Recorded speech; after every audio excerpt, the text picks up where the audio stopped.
Hello, good morning students. Welcome again in online classes. Class 9th geo का chapter चल रहा है। Chapter का नाम है climate and in this chapter we discuss the monsoon of Indian climate. India के climate में monsoon का क्या रोल है ये हम कर रहे हैं and this is the 5th video of this chapter. Let's start the topic. Okay, beginning of the monsoon. The Arabian Sea beach reaches Mumbai about 10 days later on the approximately the 10th June. बेटा ये मैंने आप लोगों को ना NCERT से read करवाया था और मैं इसके कुछ आपको मैप दिखाना चाहती थी। हम वो मैप से रीड करते हैं कि मॉनसून कहाँ से शुरू होता है और रिट्रेटिंग मॉनसून कहाँ पे आता है। तो आप एक बार इसको देखेंगे। ये देखें मॉनसून की, देखो यहाँ 1 जून से जो मॉनसून है वो यहाँ से शुरू होता दिखाई दे रहा है। 1 जून से ये मैं मार्क करते चलूँगी। 1 जून को केरला के आसपास था। उसके बाद 5 जून में ये वाला मार्क है। उसके बाद यहाँ 5 जून को यहाँ भी है, 1 जून को यहाँ है। उसके बाद यहाँ जो है 10 जून के आसपास यहाँ मॉनसून आ गया। तो इस एरिए में बारिश करेगा ये मॉनसून, ठीक है। जो 5 जून वाला यहाँ करेगा, 1 जून वाला यहाँ करेगा, यहाँ 1 जून वाला इस एरिए में करेगा, 5 जून वाला इस एरिए में करेगा। जहाँ जहाँ जो स्टेट हो रहे हैं उन स्टेट में ये बारिश होगी। उसके बाद 15 जून वाला ये मॉनसून यहाँ करेगा, ठीक है। और फिर 1 जुलाई वाला मॉनसून यहाँ करेगा और 15 जुलाई वाला मॉनसून फिर यहाँ करेगा, ठीक है। तो दिल्ली और इसके पास जून और जुलाई के बीच में दिल्ली जहाँ है यहाँ बारिश हो जाएगी। तो यहाँ यही बताया जा रहा था कि मॉनसून जब आता है तो स्टार्टिंग 1 जून से हो जाती है और 15 जून तक वो ऑलमोस्ट पूरे इंडिया को कवर कर लेता है। और इसको कवर करने के लिए ये जो इतना एरिया कवर करता है इसको 1.5 महीने के करीब, यहाँ 1.5 महीने के करीब इसको करता है। और ये 1.5 महीना इंडिया में बारिश वाला सीजन बोला जाता है, मॉनसून क्लाइमेट वाला सीजन बोला जाता है, ठीक है। अब इसको हम रिट्रेटिंग मॉनसून के तहत भी देखेंगे। रिट्रेटिंग मॉनसून की क्वालिटीज़ मैंने यहाँ बताई थी। एंड ऑफ द मॉनसून या विड्रॉल या रिट्रीट, दोबारा से मॉनसून का आना कहते हैं इसे। ये बिगिनिंग होता है नॉर्थ वेस्टर्न स्टेट में इंडिया में सितंबर में या मिड अक्टूबर में, और विड्रॉल या वापस आता हुआ मॉनसून धीरे धीरे आता हुआ ये दिसंबर तक ऑलमोस्ट पूरे इंडिया को दोबारा से कवर करता है। इस आइसलैंड में बहुत फास्ट शावर से बारिश होती है और अप्रैल में के वीक में और 1 में वीक में यहाँ तक यहाँ कवर करते हुए दोबारा से मॉनसून देखते हैं। तो एक बार मैप के थ्रू इसको रीड करते हैं।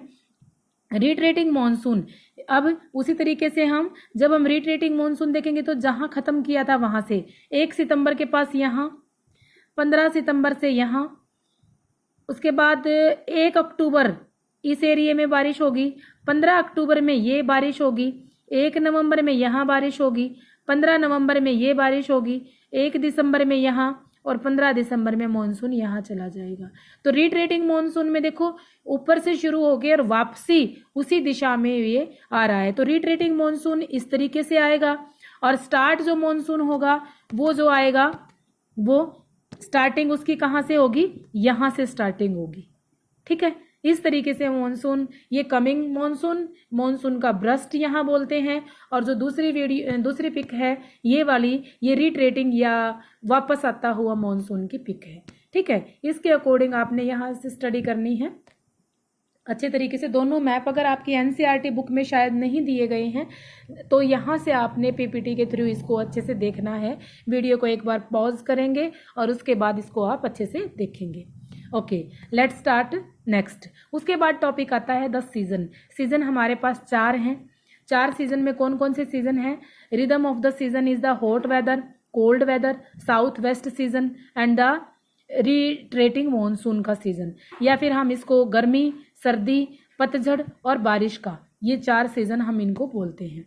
द 4 मेन सीजन्स जो हैं इंडिया में, monsoon type climate is characterised by the disconnected season pattern, ये पैटर्न इस मॉनसून क्लाइमेट में एक बार सर्दी आएगी, गर्मी आएगी, बारिश आएगी, पतझड़ आएगी, इस तरीके से ये होता है। 4 मेन सीजन बनते हैं, cold weather season, hot weather season, the advancing monsoon and the retreating monsoon, ये 4 सीजन मेन बताए गए हैं।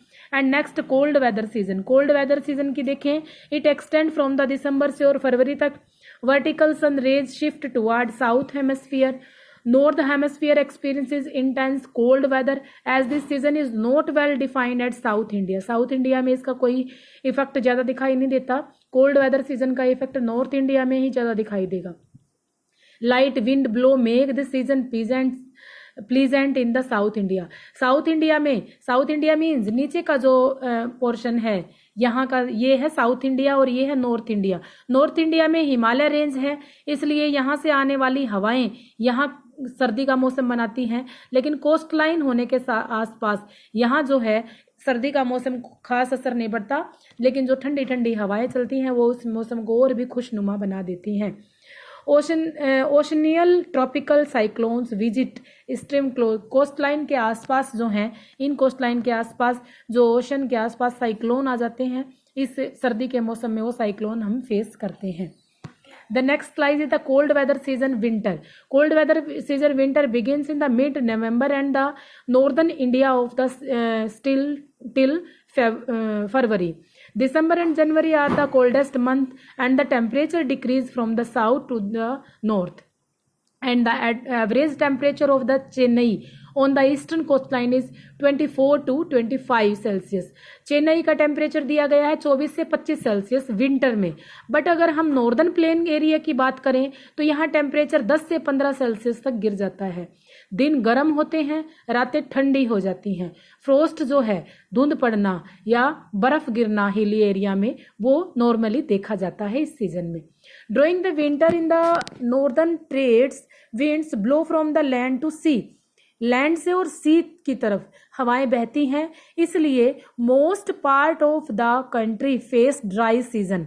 सम amount of rainfall occur in the Tamil Nadu coast from these winds. इन ट्रेड विंड्स के अकॉर्डिंग वैसे तो सारा सर्दी का मौसम सूखा ही रहता है, क्योंकि बारिश जो है सितंबर से अक्टूबर तक आ जाती है, उसके बाद बारिश नहीं आती, लेकिन फिर भी धीरे धीरे अगर हम मैप में देखें तो यहाँ देखो इस मैप के थ्रू दिखाया गया है कि दिसंबर के महीने में तमिलनाडु में बारिश दिखाई गई है। यहाँ देखें दिसंबर के महीने में तमिलनाडु में बारिश दिखाई गई है।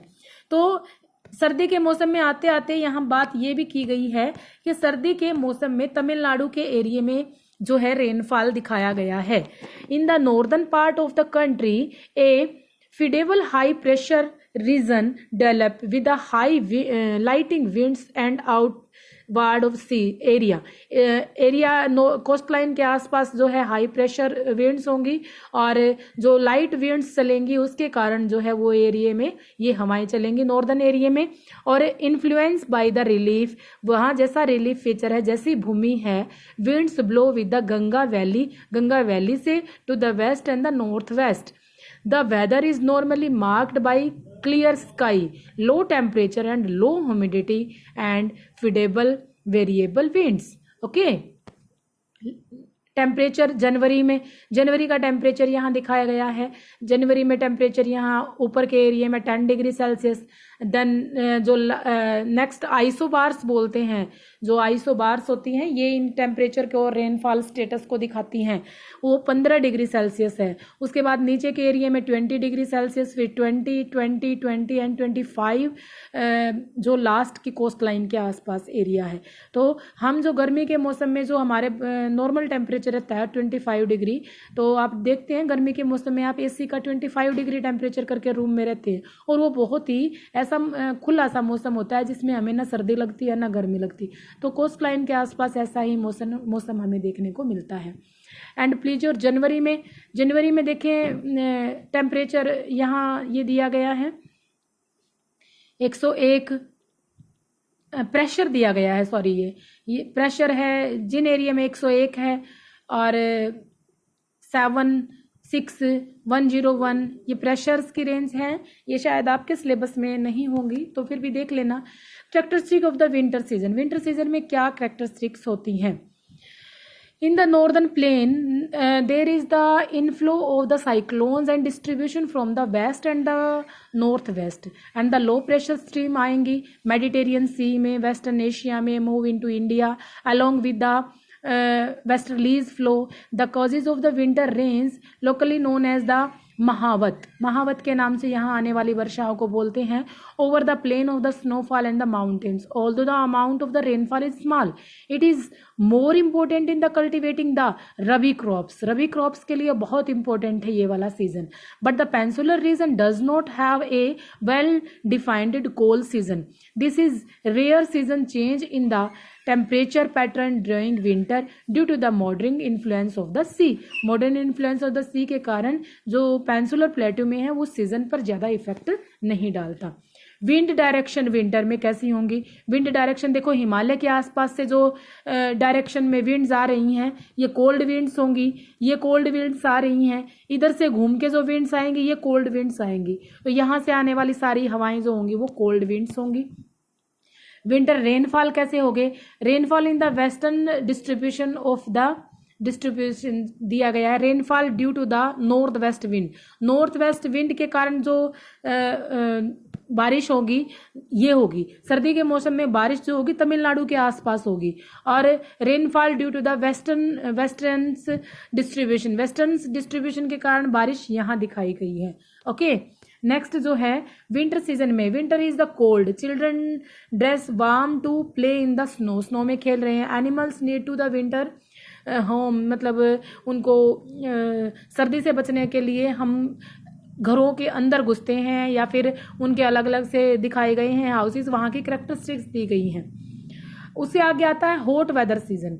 हॉट वेदर सीजन जो है वो गर्मी का मौसम है. ये मैं नेक्स्ट वीडियो में आपसे डिस्कस करूंगी. आज इतना ही करेंगे. और जो सीजन है विंटर सीजन, उससे जितने भी क्वेश्चन आप एनसीईआरटी में बन रहे हैं उन सब चीज़ों को देखेंगे. और मिलते हैं नेक्स्ट सीजन करने के लिए नेक्स्ट वीडियो में. Okay, thank you, have a nice day.